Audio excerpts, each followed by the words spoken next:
Noong March 25, nilagdaan ko ang Republic Act number 12316.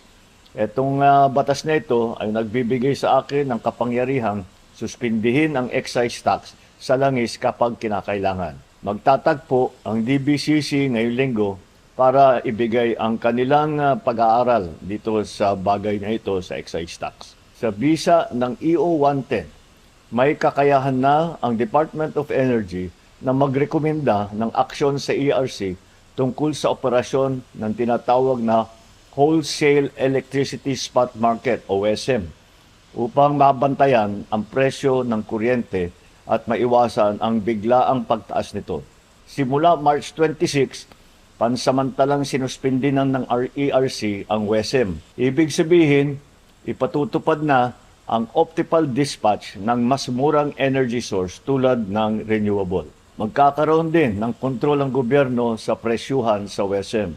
Kasalukuyan itong inaayos na ng ERC. At para sa pangmatagalang solusyon, matagumpay na nag-drill ang Camago 3 well. Nagpo-produce ito ng hanggang 60 million cubic feet ng gas bawat araw.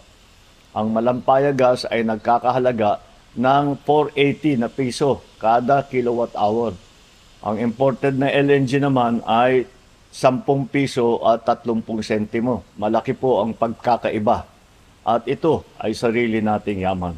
Para sa mga mananakay, 50% discount na sa LRT2 at MRT3 para sa lahat. Mahigit 12 milyong karagdagang pasahero ang makikinabang dito.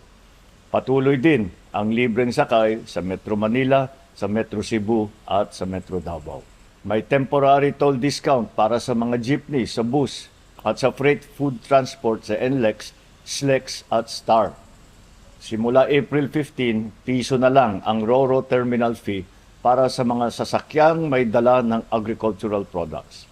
2.5 billion piso ang inilaan naman para sa fuel subsidy ng mahigit na 1.4 milyong driver beneficiary at unit. Nakatanggap na ng fuel subsidy ang 155 na driver at 55,252 na unit. Ito ay nagkakahalaga ng 300 milyong piso. Mahigit 256,000 na transport workers sa Metro Manila ang nakatanggap na ng 5,000 na cash assistance. May 1.28 billion pa na ibibigay. Magsisimula na ang nationwide na pagbigay sa April 6.